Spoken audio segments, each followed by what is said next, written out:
Poster বিতর্কে শ্রীলেখা মিত্র, জেলায় জেলায় থানায় অভিযোগ দায়ের। প্রধানমন্ত্রীর কুরুচিকর ছবি ব্যবহারের অভিযোগে গ্রেপ্তারের দাবি। ঠাকুরপুকুর থানায় অভিযোগ দায়ের বিজেপির গোরক্ষক সেনাকর্মী। পুরুলিয়া সদর থানাতেও শ্রীলেখার বিরুদ্ধে অভিযোগ দায়ের বিজেপি যুব মোর্চার তরফে অভিযোগ দায়ের মালদার বামন গোলাতেও।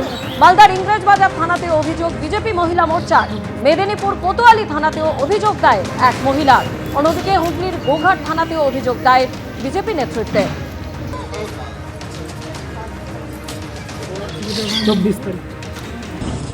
নিট প্রশ্নফাঁস কাণ্ডের প্রতিবাদে শুক্রবার একাধিক বামপন্থী ছাত্র সংগঠনের ডাকে শিয়ালদা স্টেশন থেকে মিছিলে যোগ দেন হাজার হাজার কলেজ পড়ুয়া থেকে অভিভাবকরা। মিছিলে যোগ দেন ককরোচ জনতা পার্টির সদস্যরা। সেই প্রতিবাদে সামিল হয়ে পোস্টার বিতর্কে জড়ালেন অভিনেত্রী শ্রীলেখা মিত্র।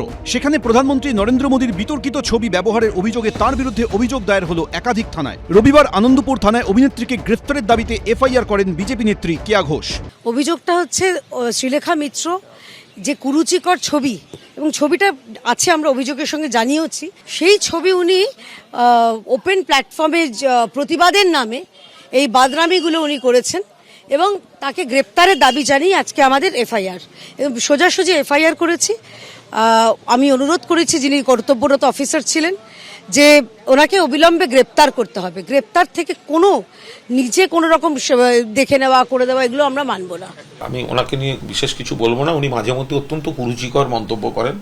উনি হতে পারেন কোনো একটা বিশ্বাসে চলেন, উনি হতে পারেন কোনো একটা বিশ্বাসকে উনি করেন, কিন্তু প্রধানমন্ত্রীরও যে ধরনের ছবিটি করেছেন সেটা কিন্তু খুব সুরুচিকর ছবি নয়। অন্যদিকে বিধাননগর সাইবার ক্রাইম থানাতে অভিনেত্রীর বিরুদ্ধে অভিযোগ দায়ের করা হয়েছে। শ্রীলেখা মিত্র তিনি প্রধানমন্ত্রীর একটা অমর্যাদাকর, আপত্তিকর, কুরুচিপূর্ণ ছবি নিয়ে তিনি দাঁড়িয়ে সেই প্রতিবাদের মঞ্চে সামিল হয়েছে। সেই ক্ষেত্রে আমাদের একটা অভিযোগ থাকেই এবং এটা নিয়ে আমরা বিধাননগর সাইবার পিএসএ একটা অভিযোগ করলাম। বিতর্ক শুরু হতেই আজব সাফাই দিয়েছেন শ্রীলেখা মিত্র। চশমা ছাড়া গেছিলাম সানগ্লাস পরে, মোদিজির এরকম একটা ছবি, ওটা দেখে মজা লেগেছে। ওই কতগুলো ছেলে যাচ্ছিল, তারা প্রতিবাদে তারা পোস্টার দিয়ে করেছে, ছবি তুলতে এসেছিল, পোস্টারটা হাতে নিয়ে ছবি তুলেছি। আর দেখিও নি পোস্টারটাকে ঘুরিয়ে, সময় ছিল না কারণ পুলিশের লাঠিচার্জ হচ্ছিল। তারপরে শুনছি আমার নামে অনেক কিছু হচ্ছে। তদন্ত করবে, তদন্ত করে নিয়ে তার কাছে জবাবদিহি চাইবে, তিনি তার এক্সপ্লেনেশন দেবেন। কিন্তু আমরা এটাই চাইবো যাতে বিজেপি এই ধরনের সমস্ত অশ্লীলতার বিরুদ্ধেই যাতে কমপ্লেনটা করে। এক চোখে কাজল আর এক চোখে ফাঁকা রেখে দেওয়াটা যাতে না হয়। পোস্টার বিতর্কের জেরে এদিন রাতে শ্রীলেখা মিত্রর বাড়ির সামনে বিক্ষোভ দেখান বিজেপির কর্মী সমর্থকরা। শ্রীলেখার টালিগঞ্জের বাড়ির সামনে কালো পতাকা নিয়ে বিক্ষোভ দেখানো হয়। অন্যদিকে প্রধানমন্ত্রীর ছবিতে আগুন ধরিয়ে তা দিয়ে সিগারেট জ্বালানোর অভিযোগে সৌমিক চট্টোপাধ্যায় নামে এক ব্যক্তিকে গ্রেফতার করেছে বারাসত থানার পুলিশ। উনি যে কট্টরভাবে দেশদ্রোহী সেই ব্যাপারে আর কোনো আমাদের ব্যাপারে অনিশ্চয়তা নেই। সেই বিষয়ে কালকে বারাসাত থানায় জানানো হয়েছিল, ওনাকে অ্যারেস্ট করে আনা হয়েছিল। এদিন ধৃতকে আদালতে তোলার সময় স্লোগান ওঠে।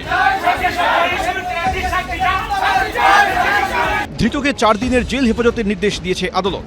ভীষণ দুর্ভাগ্যজনক, কিন্তু যে পোস্টটা করেছে অত্যন্ত আপত্তিকর। আমাদের পরিবারের কেউ এটাকে সমর্থন করি না, ব্যবস্থা করবে সেটা আমরা মেনে নেব। সোশ্যাল মিডিয়ায় প্রধানমন্ত্রী এবং মুখ্যমন্ত্রীকে নিয়ে কুরুচিকর মন্তব্যের অভিযোগে রুম্মান কবির নামে এক ব্যক্তিকে গ্রেফতার করেছে বারুইপুর থানার পুলিশ। সত্যজিৎ বৈদ্য, রঞ্জিত সাউ, রঞ্জিত হালদার, এবিপি আনন্দ। এবিপি আনন্দ, এগিয়ে থাকে, এগিয়ে রাখে।